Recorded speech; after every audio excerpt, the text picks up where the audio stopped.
Good evening. We are now on the third pada. The second pada discusses the first 5 limbs of yoga. Yamas, niyamas, the first thing they discuss are the observances and the moral code. So the yogis put the moral code above the physical discipline. So first they would teach moral code, then physical discipline, asana, then pranayama, breath work, breath awareness, energy awareness. Hi, thanks for coming.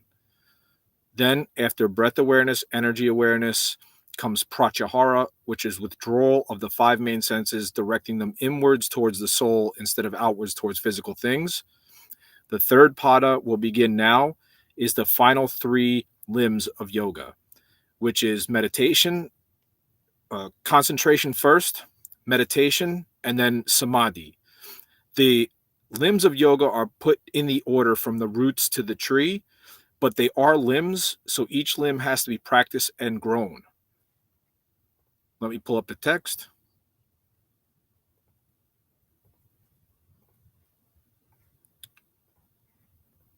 And here we go.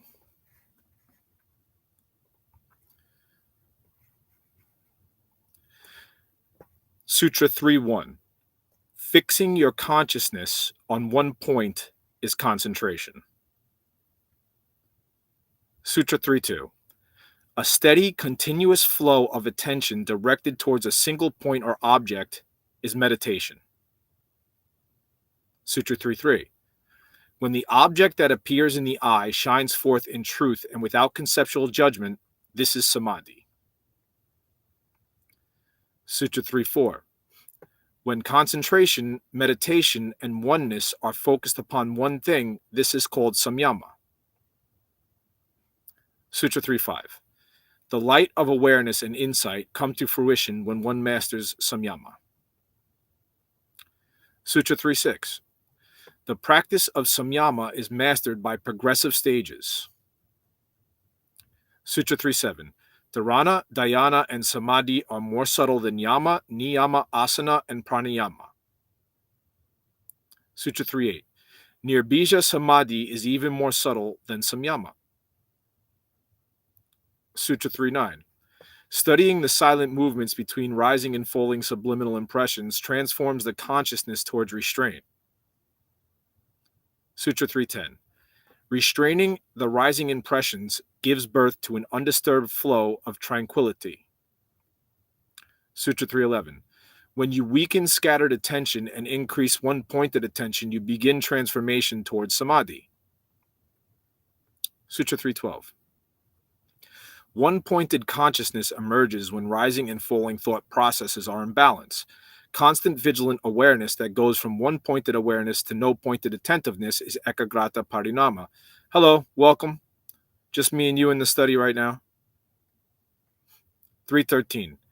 By mastery of nirodha, samadhi, and ekagrata, the spiritual practitioner undergoes a metamorphosis that affects the elements, organs, senses, body, and mind, bringing one to a stable conscious state.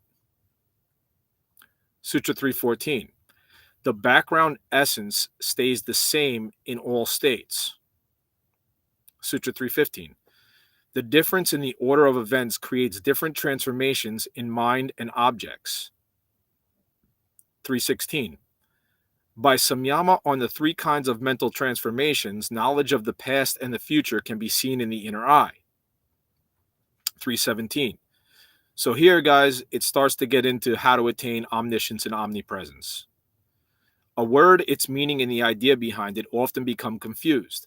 By samyama on the sound produced by any being, knowledge of its meaning is obtained. Sutra 3.18. Through direct perception of mental impressions, one gains knowledge of his past lives. 3.19. By samyama on the distinguishing signs of other bodies, knowledge of their mental images are known. So when you enter samadhi and your intellect is one with your soul, you can read people's body language. It's just plain as day when you look at it. You can see their intentions, you can see their emotions, you can see a lot when you look at them. 3.20. A yogi who has mastered samyama is able to see beyond the physical and into the more subtle aspects of objects and ideas focused upon. Sutra 3.21. By samyama, hello, welcome. By samyama on the body's energetic realms, one gets to intercept the light before it reaches the eyes of onlookers, thus making oneself invisible. So these next sutras, guys, they explain the spiritual powers that you can attain when you attain these high consciousness states. It's cool, but I don't think it's necessary. 322. Through samyama on the subtle realms, one can manipulate the flow of energies perceived by the senses. 323. The effects of actions are immediately manifesting or slow manifesting. By samyama on your actions, you will know what fruits they will bear. You will learn the exact time of your death. 324. By perfecting kindness and virtue towards all beings, one gains moral and emotional strength. 325. When one does samyama on a creature and the qualities it possesses, one acquires that creature's abilities. 326. By viewing things in the light of his inner eye, the yogi can know anything about whatever he does samyama upon. 327. One gains knowledge of the solar system through samyama on the sun. 328. Through samyama on the moon, one learns the stars and constellations. 329. By samyama on the pole star, one knows the course of destiny. 330. By samyama on the navel, you acquire knowledge of the inner workings of the body. 330 is important. It's done from the physical into the spiritual. So there's a reason why it's that order. And you have to completely and totally know everything that's going on in your body. And there's different depths. You don't have to go to the depth of high-level internal alchemist in order to attain the samadhi, but you do have to have deep consciousness within the body. So meditating on the navel brings you to have enough awareness in the body, because you start to see when the spirit leaves the body and comes into the body, and you have to keep your soul and your spirit in the body, at least at first. 331. By samyama on the pit of the throat, one is able to overcome hunger and thirst. 332. One can attain motionlessness in a meditative posture by samyama on the space 1 inch down and 1/2 inch inside from where the two collarbones connect the breastplate, the karma nadi. So this is special privileged knowledge. I had to really, really search to find out the karma nadi, where it belonged. I had to search and research it. The yogis just don't give out where the karma nadi is. This is special knowledge. 333. Through samyama on the light at the crown of the head, one attains holy vision. 334. All knowledge and powers dawn by themselves when one achieves clarity through a life of purity. 335. One gains knowledge on the nature of the mind and the qualities of consciousness by samyama on the heart. So the heart, the crown of the head, the pit of the throat, and the navel are 4 main spots that you have to meditate on and develop your consciousness and awareness there. When you see the correlation between the mind and the heart, that's when you start to transcend regular knowledge, mundane knowledge, lower knowledge. You have to know where your intellect is and where your soul is and where your spirit is. And you have to know the difference between your intellect and your soul. 336. It takes time and practice. Like, you just don't one day go, oh, now I know where my intellect and where my soul is, and I've transcended earthly wisdom. It takes years of practice for most people. If you're a prodigy, you might be able to get it fast, but for most of us, it takes devout practice. And if the mind is polluted with wrong knowledge, then there's no way. You have to have right knowledge, right view. It's the first step in the Eightfold Path, is right view, right understanding. If you have false understanding that's limited, then no matter what, you can't get to the higher levels because you'll never have perfect vision. Through samyama practice, one is able to differentiate between intelligence and the soul. 337. Through the spiritual perception that arises, the yogi acquires divine superphysical seeing, hearing, smelling, taste, touch, feeling, and knowing. Let me explain this in modern day terms. One of the things that I did with the text was I updated some of the sutras up to modern day. So this is an example. When this level is reached, one gains clairvoyance, clairaudience, clairsalience, clairgustance, clairtangency, clairsentience, and claircognizance. So these are the higher senses. 338. In a worldly life, these powers are useful, but they are hindrances to spiritual enlightenment. 339. When you are free from earthly attachments and have a full understanding of the workings of the brain, it is possible to will your consciousness into another's body. 340. One may levitate over water, swamps, and thorns through mastery over the upward air current. 341. Radiant light and glowing energy comes to surround the body when mastery over the equalizing vital air current, samana vayu, found in the navel, is achieved. 342. Clairaudience is mastered by samyama on the correlation between space and sound. 343. One becomes as light as a cotton fiber and is able to travel through space by samyama on the relationship of the body and the element of ether. 344. The veil covering illuminated wisdom is destroyed by samyama on the correlation of the consciousness inside and outside of the body. 344 is one of the most important sutras. It doesn't matter what tradition, whether you come from Taoist tradition, Buddhist tradition, Theravadan Buddhist tradition, Tibetan Buddhist tradition, it doesn't matter what tradition you come from. 344 is universal. In every single tradition, you're supposed to meditate on what happens inside of your body and outside of your body. 345. By samyama on the elements, their mass, gross form, subtle form, interrelationships, and functions, mastery over them is gained. 346. Mastery of the 5 elements brings perfection of the body and leads to extraordinary powers. These powers include the ability to make oneself small and to resist outside forces. 347. Beauty of form, grace, strength, compactness, and the qualities of a diamond constitute bodily perfection. 348. Mastery over the sense organs is attained through samyama on the interrelationship of sense perception, objects of perception, and the ego, sense of I consciousness. 349. By mastery over the senses of perception, the speed of one's body, senses, and mind match the speed of the soul, and the yogi gains control over the fundamental forces of physical existence. Welcome, thanks for coming. 350. Only one who knows the difference between the intellect and the soul attains ultimate knowledge of all existence and manifestations. So here you go. 350. One of the most important sutras. How can you say the knowledge isn't useful? How can you say the knowledge isn't necessary? You can't. You can't say that. That's false. Only one who knows the difference between the intellect and the soul attains ultimate knowledge of all existence and manifestations. People think they know everything, but they're not omniscient. At least I know I'm not fully omniscient. See what I'm saying?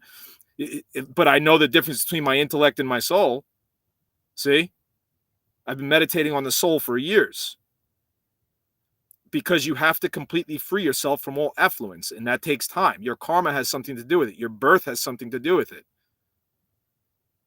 351. When the seeds of bondage have been destroyed and the yogi renounces these powers, he may achieve eternal emancipation. 352. The yogi should not take pleasure if contacted by a celestial being because it may create unwanted attachments. 353. The yogi gains wisdom free from the limitations of time and space by practicing samyama on one moment and the continuous flow of moments. That's another important one. 354. When this wisdom dawns, the yogi is able to see everything about whatever he does samyama upon. This includes seeing both ends of the spectrum of duality, positives and negatives, pleasures and pains, the beginning and the end of whatever is in the mind's eye. That's why if you look at one of the comments that I did, somebody was talking about anger, and I'm explaining, look, anger has 2 coins. Most people only see things at the end of the transformations. You see what I'm saying? The average eye only catches things when they're at the end of the transformations. But when you develop your eye, you see the beginning and ending, the positive and the negative, and the pleasure and pains of everything that you look at, because everything that you're looking at is connected to that. Okay. And you see it in the mind's eye. So I'm explaining anger. The positives are it gets you out of stagnation, it motivates you, it clears up depression, sorrow, and lethargy. Those are the positive sides of anger. The negative sides of anger are it's a poison, it's destructive to your body, your liver, it destroys things, it destroys memory, it destroys knowledge, and it destroys clarity. So, yes, anger does have positive sides to it, but they're only used to get you motivated, and then the negatives far outweigh the positives with it.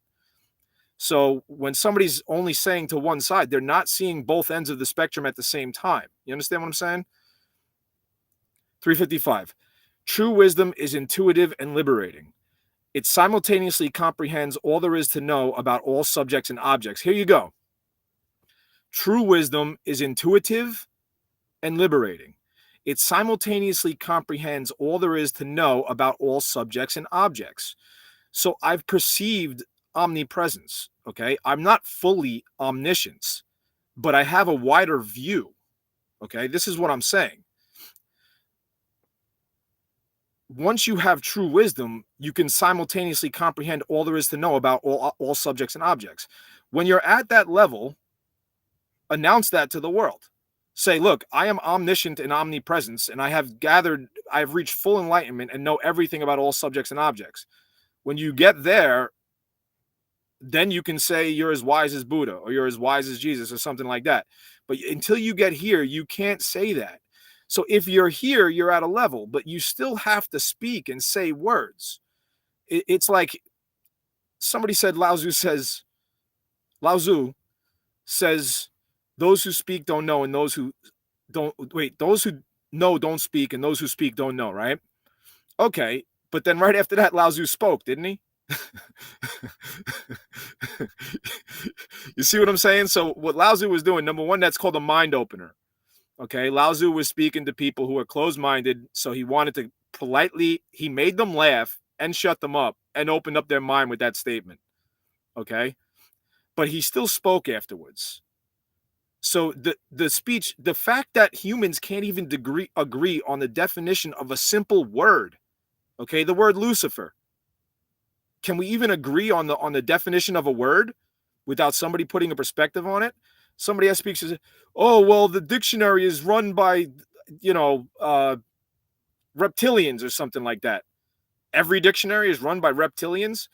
No, the dictionary was put together by the wisest sages that there were so that we would know the definition of words so that we could speak to each other intelligently without getting confused. If we can't, the word wisdom means wisdom. It doesn't mean stupid. See? Wisdom does not mean ignorance. If we can't even get the basics of definitions of words down and how to speak to each other, is there any point trying to talk to somebody about higher knowledge and true wisdom and omniscience and omnipresence? No, there's no point in speaking to that person about that. They haven't even read this text, which is basically the text on omniscience and omnipresence. There is no other text other than this on omniscience and omnipresence. This is the text. People don't even understand what the purpose of omniscience and omnipresence is. So that's why, if you see I've been speaking out, that's why I've been speaking out. You know, it's like you have an intelligent conversation with the person, and then you're not being disrespectful, and then the person feels disrespected and then gets emotionally upset and then tries to draw you into that conversation, and you're trying to speak wisdom to them, and there's no point at that point. But if the human race is going to a spot where it's like the word soul, like people don't even know the definition of the word soul or agree that there's a soul, that's where humankind has gone from after 2,000 years and the highest level of education and information available ever in the human species. We can't even agree on like black and white and red. Like the word red, the definition is orange or green. No, the words have specific definitions. You can't alter the definitions of the words. You can call up Webster and add. You can attempt to change it if you want, but the reason why the words are there is because that's what the word means. You see? So if you don't take the word and understand what it means, yes, perspective has to do with it. Some words can mean different things, absolutely. But the main definition of the word is there. If you're saying the word black means white, it means you have wrong view. If the person has wrong view, which is the first step in the Eightfold Path, is right view and right understanding. It's the first thing the Buddha taught, the Four Noble Truths. There is suffering. There's a cause for suffering. There's a way to overcome suffering, and there's the Eightfold Path. The next thing that he taught was right view. That's how important right view is. So right view is just right view. Johnny Joe and Timmy J and Janie Jane don't have three different right views. No, there's one right view. There might be different perspectives. There might be different opinions and stuff like that. But in the grand scheme of things with universal Dharma, there's one right view. That's it for the third pada. Thanks so much for joining me, guys. Dhammapada practice at 8 o'clock. Be well.